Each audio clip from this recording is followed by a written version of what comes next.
Welcome to the first video in our sustainable funding series, where we're going to talk about traditional funding, which includes sales, owner investment, loans, and credit cards.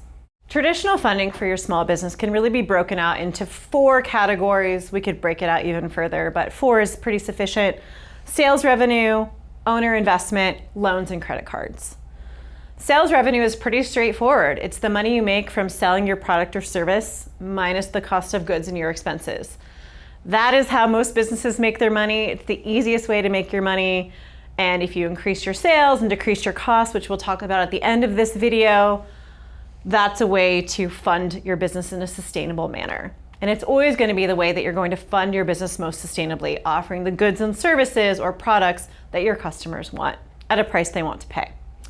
Owner investment includes any funding from an owner of the business. So that could be an initial contribution of capital. Perhaps you purchase a piece of equipment for $50,000 to start your business because you're in construction. That is an owner investment.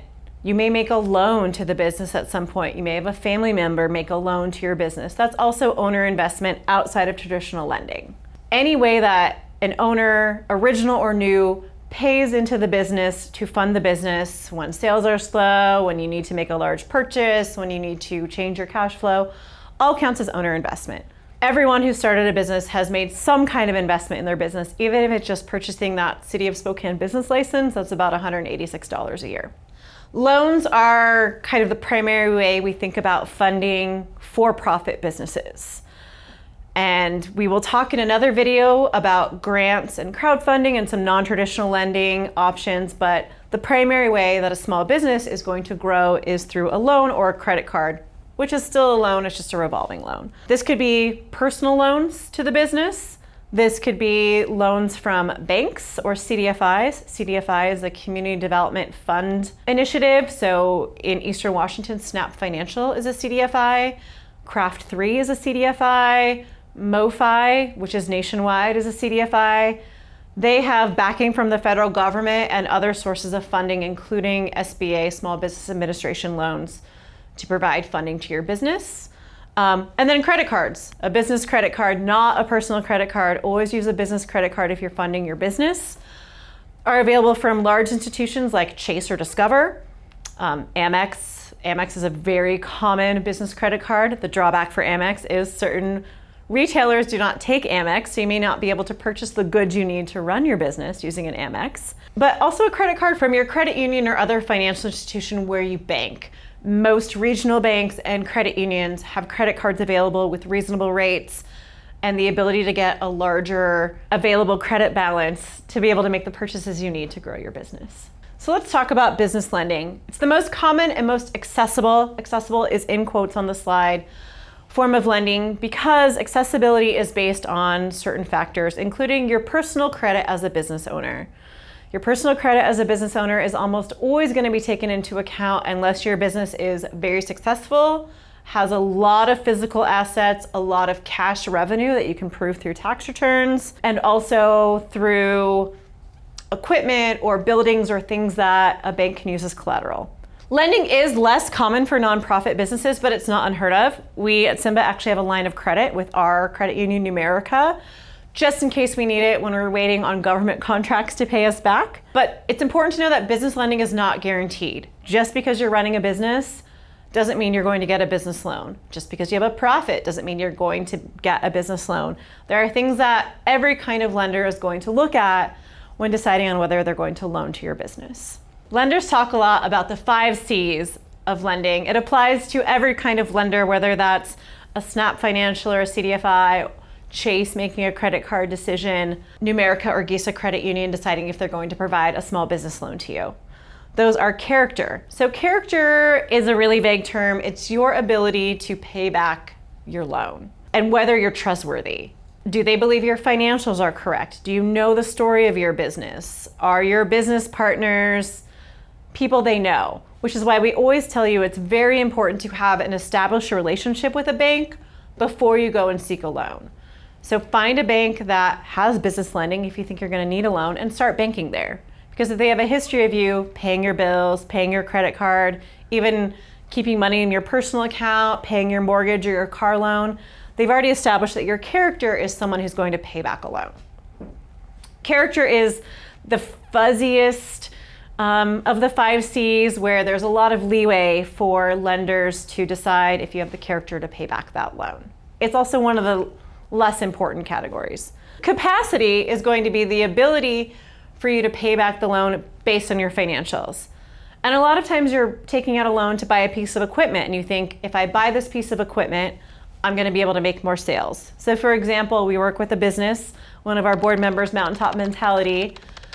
Initially, they outsourced the printing of their t-shirts. They had to pay more money to have someone else make their t-shirts for them. They designed the logos, they designed the graphics, they chose the colors, but they still had to pay someone their labor hours to design the t-shirts and print the t-shirts. They purchased screen printing materials to be able to print the t-shirts on their own. And they didn't do it through lending, but if they had taken out a loan, they would have to show to the lender, I'll be able to produce this many more t-shirts at this lower cost because I'm not paying myself the same amount as I'm paying a third party. And so I'm gonna actually make way more money even if I print the same amount of t-shirts because they're gonna cost less. So that capacity showing how you're gonna pay back the loan matters. It's tied very closely to capital. Capital is how much money or what assets do you have to pay back the loan? They're going to look at your bank balances. They're going to look at your tax returns, both personal and your business tax returns. If you're running an LLC, your income more likely than not is going on your personal tax return, so they're going to want to see that. So if you're taking too many deductions and you're not actually showing a profit on your tax return, it's going to be hard for the lender to loan you money because they don't think that you're going to pay it back or that you have the capacity and capital to pay it back. They're going to look at your cash flow statements and your profit and loss statements. And if you're looking for another resource on this, SIMBA has a series of videos on bookkeeping and taxes available on our YouTube on demand as well. So you may want to look to one of those for that specific issue. Collateral is not required for every loan, but it is required for most loans. Collateral is a building, a piece of equipment, a bank account can be collateral for a loan. Something that the bank can effectively seize if they need to pay back the loan because you're not going to pay them back. So that would look like them putting a lien on your building if you own your building. And if you don't pay the loan, they could ultimately foreclose on your building. Generally, if you're buying a large piece of equipment, they will collateralize that equipment. So if you're buying a large range hood for your restaurant, they may actually take that as collateral for the loan. So if they don't pay it back, they get to take that item, sell it to repay themselves. Not every loan requires collateral. There's actually a very interesting small business association loan. So the Small Business Association is a federal entity that provides government-backed lending for loans that are processed through banks and credit unions. And one of those is the SBA Express loan for businesses that have been in existence for 18 months or more. They don't actually need collateral for that loan. But what is required for that particular loan is tax returns for the last 18 months showing a profit. And you can borrow up to 40% of your profit, and then there's a cap on that. So again, you need to show a profit, but if you've made a profit in your first 18 months and need a little cash flow, maybe to run payroll or your seasonal business and things are up and down, an SBA Express loan might be for you. Columbia Bank is actually the #1 SBA Express loan lender in the entire country. There's a Columbia branch in most eastern Washington counties, so that is an opportunity to get that loan if you're looking at that without collateral. And then conditions are just the terms of your loan and the market conditions. If you are looking to open a magazine that's printed in a market where everyone reads things on their Kindle or on their phone or fill in the blank device, you might have a hard time because the market conditions don't support people actually purchasing a physical magazine. Same if you're trying to open a Blockbuster. That doesn't exist anymore other than for nostalgia purposes. No one's renting videos to watch movies anymore for family movie night.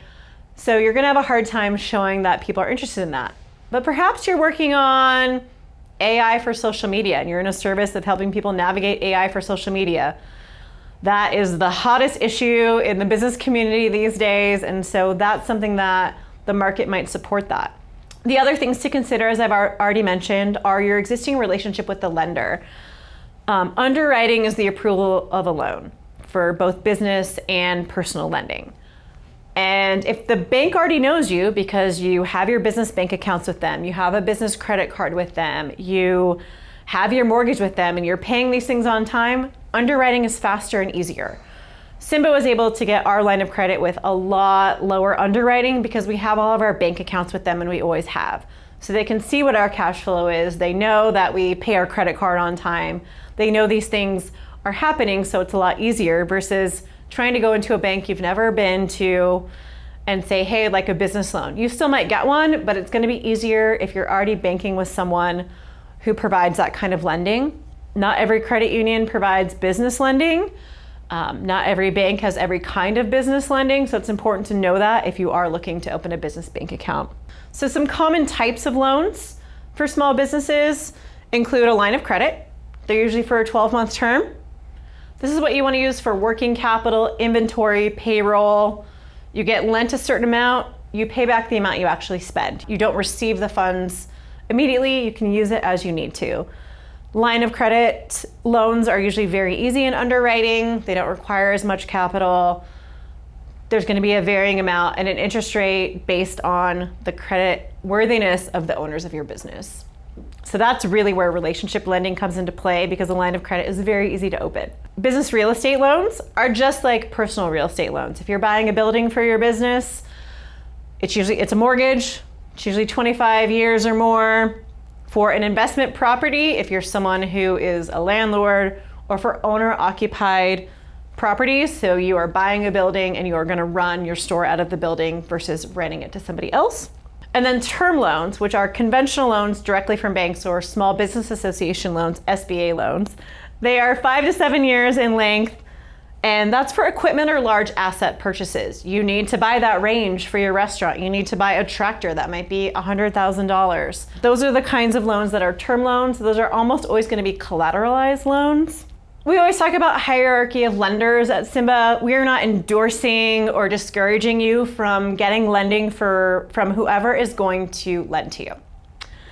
But it is easier to get lending from certain banks versus others. It's easier to have business bank accounts from certain banks versus others. So national banks, US Bank, Bank of America, Chase, we all know them. They all have business bank accounts. They are the least flexible for business lending. They can usually only lend starting at $50,000 or more. So if you need to buy a couple of laptops for your business, it's not going to be for you. They also are not willing to take a risk because of the rules for their underwriters on a business that's not common or a business that they feel like the market is too flooded with. So they have high minimum requirements for your lending. They also have really expensive just business banking products. You're going to pay just to have a business bank account versus just paying for transaction charges like you would at a regional bank. They have SBA-backed lending products. They're quite a bit more flexible. They're trying to invest in the region where they're working. It's part of their mission, although they are for-profit, reaching out to shareholders. They still have pretty high minimum requirements, and almost all their lending is going to be SBA-backed lending. So again, you're looking at loans of at least $25,000 or more. They do have credit cards available, but that might be for you if you're a more established business or you have access to more capital. Credit unions and community banks like a Numerica, GISA, Canopy does a lot of really interesting business lending recently. Idaho Central Credit Union, Idaho-based, but is doing a lot of intentional work in Eastern Washington. They're more flexible. They have SBA-backed and traditional lending options, or conventional loans, they would call them. They are nonprofits, so their mission is to give back to the communities where they work or the communities they serve. So thinking of like a firefighters credit union, their community is not Spokane, their community is firefighters. They have relationship-based lending, where they're not going to go through as stringent of an underwriting process. They are going to be more flexible. They're going to get to know you. They're going to make smaller investments. They have loans with much lower minimums, so you don't have to ask for $25,000. You can ask for $5,000. And so that is where it's a great starting point for a small business. They usually also have business banking products that are free or very low cost. Checking accounts, business bank accounts that actually have decent interest rates, things like that that might help you grow your business. CDFIs, again, Snap Financial, Craft 3, and MoFi, which I'll talk about in a minute. They are CDFIs, but they're business specific. TED, the Tri-County Economic Development District, is in Stevens, Ponderay, and Ferry counties, are all CDFIs that are backed with some government lending and can provide some different lending opportunities for people who lack the credit or lack the experience. Business-specific lenders, Craft 3, is local. Their smallest loan is $50,000, but they are very flexible on repayment terms, what it looks like. They have some flexible lending opportunities. And then MoFi, which is a national lender, is actually a credit builder for small businesses. They will loan as low as $500. So maybe you need a laptop, you need to buy Adobe software, whatever that looks like. You've got a gap in payroll. They will lend as small as $500, and they will actually provide tools to you and your business to help you get credit worthy for some of these other loans. Again, I talked about CDFIs and Snap Financial a little bit more in depth. They're mission driven, so their focus is underserved communities. So that could look like a rural business or a business from an immigrant-based business or a BIPOC business, especially if you're in a rural community. Low credit requirements, and they actually generally help you with your loan application, with your business plan, the things you're gonna need to apply for a loan, which is not true of every lender. And again, Craft 3 and MoFi, specifically to small businesses with unique terms. Craft 3 specifically only lends in the Northwest. A lot of their lenders actually live in Spokane, and some of their underwriters do as well. And then MoFi, again, specializing in credit building and small loans. And if you want help connecting with any of these, SIMBA is happy to help you make connections with someone who can talk to you about these opportunities. Washington State has some unique lending products that are backed by the Department of Commerce. As of recording today in 2025, these two loans I'm going to talk about exist. There are a few others that are coming to an end, but they're always unique products that are specific to Washington State. So definitely head to the Washington State Department of Commerce website to look into these, but I'm going to go a little bit more in depth on two of them that are available for the next several years that are revenue-based financing for your business, which is unique. So the first one is the Denkium loan. It's just based on the name of the lender. So this is working capital from $10,000 to $50,000. So you need it for payroll, you need it for your seasonal business. You are someone who is working at a market, and some markets are great and some markets are bad when you're on the farmer's market circuit, or it's winter in Eastern Washington and you can't be at a farmer's market because our weather doesn't allow that. You're building out a website. Maybe you're very busy in the winter because you operate a skiing-based business, and I wish there were more of them as a skier. Or perhaps you're something that only operates in the summer and you need some working capital while you're figuring out your business. This loan allows you to pay a minimum of $100 a month or 5% of your adjusted revenue to pay down your loan. So on months that are bad, the most you're going to pay is $100. On months that are great, you're going to pay up to 5% of your adjusted monthly revenue. So you're able to pay it off in a way that doesn't hurt your business. Most loans, traditional loans from banks and SBA loans, make you pay the same amount every month. And if you miss a payment or you don't make a full payment, it's considered a missed payment. This allows you the flexibility when you've had a bad month, because most businesses don't have the same revenue every month, to pay at least $100, but maybe a little bit more. You have to have 12 months of revenue. So you have to be in existence for 12 months, or at least making some revenue in 12 months, or 2 years preferred. It's a little easier for them to approve the loan for you if you're in 2 years. The APR starts at 6.29%, which right now is really good for business lending. It will depend on the credit of the business owners, especially if you're a newer business and don't have as much revenue. It only works for for-profit businesses with 500 or fewer employees. The other unique Washington-based lending product right now is the Adjust loan, A-G-U-S-T, not adjust, like a chiropractor adjusts you. This is for businesses that have been in existence a little longer and need a little more capital. So it's just over $50,000. You have to have 3 years of business with revenue. So if you had a bad year where you didn't make any money or you took too many deductions, which is a discussion you can have in one of our consultations with us about what deductions to take and not, you're not going to be able to show 3 years of revenue. So you need to show 3 years of revenue out of the last 5 to 7 years. You have to be a for-profit entity, again, no nonprofits, 500 or fewer employees. If you're watching a SIMBA video about funding your business, I'm going to guarantee you have 500 or fewer employees. It's a 3-year term. Payments are a little higher, so it's a minimum of $1,000 or 20% of your adjusted revenue. So again, it's going to be based on how successful you are that month. So if you've got a slow month, it's only $1,000. The APR is a little higher on this one, 14.27. That is still much lower than other kinds of lending. Another Washington-specific based lending that is always available is through OMWBE certification. So OMWBE is the Office of Minority and Women Business Enterprises. There are several kinds of certifications available. Minority-owned business, which is race-based. Women-owned business, which is gender-based. They also have certifications related to socially disadvantaged, which applies to people who are not necessarily a racial or gender-based minority in the business field, but are in a space where they've had some social backgrounds. A lot of our rural-based businesses qualify for that kind of certification, and even parts of Spokane, you'll qualify for that kind of certification. These are loans for up to 10 years from participating Washington lenders, and it's through what's called the Certified Business Loan. So once you become certified with OMWBE, which is something SIMBA can help you with, you are able to receive a loan from any of the participating lenders at 2% the current market rate less. So if the market rate is 7%, your loan is 5% just because you are certified.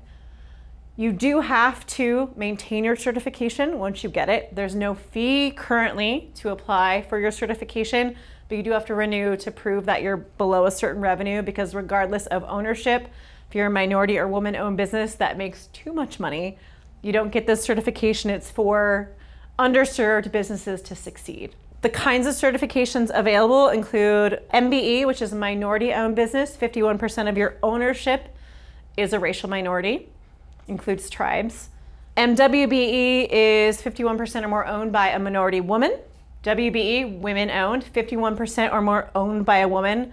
And ownership has to be active ownership and financial ownership, not just duties. So you can't just have a lower level staff person and claim they are an owner. They're going to look at your financials for certification. CBE is a combined business entity where you have male racial minorities and then women who own a business. The socially and economically disadvantaged one, it's the SEDBE. It's non-minority men or women who are socially or economically disadvantaged. So again, it's on a case-by-case basis. That one is a little easier than you think, because the case-by-case basis is $2 million or less of assets that you own as a business owner personally, excluding your home. So in Eastern Washington, it's very easy to qualify for that particular certification. Western Washington with housing prices, it's a lot harder, but Eastern Washington, it's pretty easy to qualify for that as a business owner. There are a few other ones. There's a public works one, so if you work in public works. And as of July of 2025, there is an LGBTQ certification. That's a self-certification for your business. And again, economically disadvantaged for that SEDBE is a net worth, not counting your residence, your primary residence. If you own multiple residences and you're a landlord, they will count those, of $2.047 million. So in Eastern Washington, it's pretty easy to get certified. And if you are in a minority, combined minority, or women-owned business, you can get that 2% discounted loan. I didn't talk in depth about credit cards. Credit cards is another way to easily fund your business. You don't have to have great credit to get a credit card. It's also a great way to build credit for your business by paying your credit card on time, in full if you can, and paying on the agreed terms. So that's also something to consider. A few other things to think about regardless of how you're funding your business. Scaling and operations. Streamlining your business to save money and reduce overhead is going to increase your revenue regardless of a loan or a credit card. So that's something like a tech review. Do you have a bunch of software that you could actually combine into one? Could you get one CRM that does everything for you? Should you be using FreshBooks instead of QuickBooks because it's way cheaper? Do you need those things? It could be cutting or expanding your hours. Maybe you are a coffee shop and you're open from 6 a.m. to 3 p.m., but you don't really have customers from 1 to 3. So maybe you shut off those hours. It could be expanding hours to when your customers are actually coming. Maybe you're not open Saturday, but everyone wants to be there Saturday, so you open on Saturday. It could be changing your offerings. If you are in social media marketing, and I know a lot of you are, is it now offering AI tools for social media? And teaching people how to do that, because that's a really hot item for folks. Expense reduction is pretty straightforward. Understanding your finances is critical to your business. It's critical to lending and critical to grants and other kinds of business opportunities for funding. But it's important to know what your business expenses are. What is your cash flow? Are you spending more money than you're making? Are you paying yourself as a business owner more than you can afford to pay? One example I give for nonprofits, I don't know a comparable service for for-profits, unfortunately, is something called TechSoup. So TechSoup is an entity where you certify that you're a nonprofit. They look up your status with the IRS. You have to provide your letter of certification and your tax ID number. And then a number of software and hardware entities give discounts to nonprofits through TechSoup. For example, we have QuickBooks at SIMBA. We pay $80 for the year for our TechSoup version of QuickBooks. We didn't always have the TechSoup version of QuickBooks, and we were paying about $200 a month. So huge savings. I don't know a comparable one, but one expense reduction that I can share is a story about a business owner who didn't track their inventory, which is really about operations. It's also about expense reductions. A retail space. They had no idea how much they were selling of each item. And every month or every 2 weeks when they purchased inventory, they bought the same amount of the same things over and over and over again. So they had a bunch of things that didn't sell, sweatshirts and coffee mugs, for example, and they had hundreds of them. But they weren't tracking their inventory to know they had hundreds of them, so they kept buying things no one was buying. But the pencils and pens and stickers that everyone wanted weren't being replenished enough, so people weren't coming back to the store because it was full of things they didn't want instead of the things they actually wanted. So having an inventory tracking system, even a spreadsheet, is going to go a long way to reduce your expenses, scale your operations. And that is something we can provide help with and something that you can do free on Google Sheets. And then the other thing to consider is your customer growth. How are you engaging with your customers? How are you keeping customers? Are we expanding our hours to when our customers can be there? Is your target demographic stay-at-home moms? So maybe your hours need to be school hours when the kids are at school and they can leave the house because they're not tending to the family. Is your target market business professionals? Well, 9 to 5 is tough for them, even in a more flexible economy. Should you be offering different products or services? Are you Blockbuster Video and you're still trying to sell VHS tapes? Apparently there's still one that exists in the United States. But are you offering things that people actually want or need? Loyalty programs. Coffee shops are great for this. Clothing stores. There's a clothing store in Spokane that sends me text messages occasionally saying, hey, we haven't seen you in a while. Come in and we'll give you a discount. That's software you can purchase to do that. There are all kinds of things, customer feedback, reviews, what does that look like? These are things you need to consider in building your revenue because as I mentioned at the beginning of the video, the way you build your revenue, the most common sustainable way is offering goods or services at a price that people want. Tons of resources for everything we talked about. SIMBA's video library is free and on demand on YouTube, Spokane Independent. We have 25 plus videos of different lengths on different topics there. The Small Business Association Lending Information and Resource page has all kinds of tools about the kinds of loans that are available, what the considerations are, what the qualifications are. They even have things like sample business plans, which you'll need for your loan. SIMBA offers low-cost business consultations and business membership, which offers free consultations and some other perks.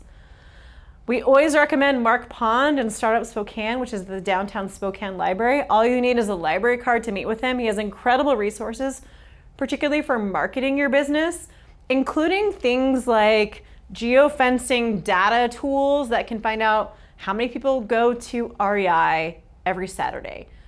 And if your target market is someone who might go to REI on a Saturday, he can give you the data and the names if you want to do direct mailing or outreach to those customers.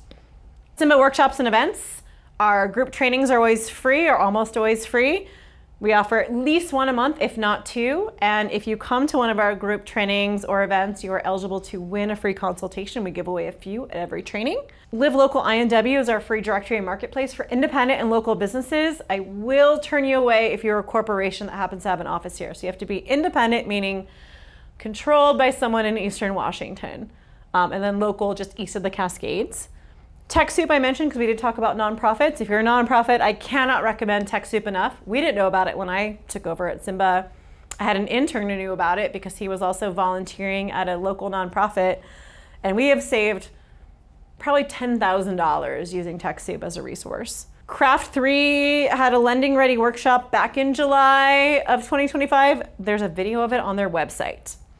There are some upcoming workshops through the Washington Trust for Historic Preservation, which will go through the end of 2026. You can go to their website to find those. Those are geared towards Spokane-specific businesses in Hilliard, North Monroe, Garland, and Perry District. OMWBE certification information. They even have a video of how to complete the certification online. It's very user-friendly and a lot of workshops there. Inland Northwest Cooperative Services, which does informative resources and tools for small businesses, also has lending resources and things like, what if I want to make my business employee owned?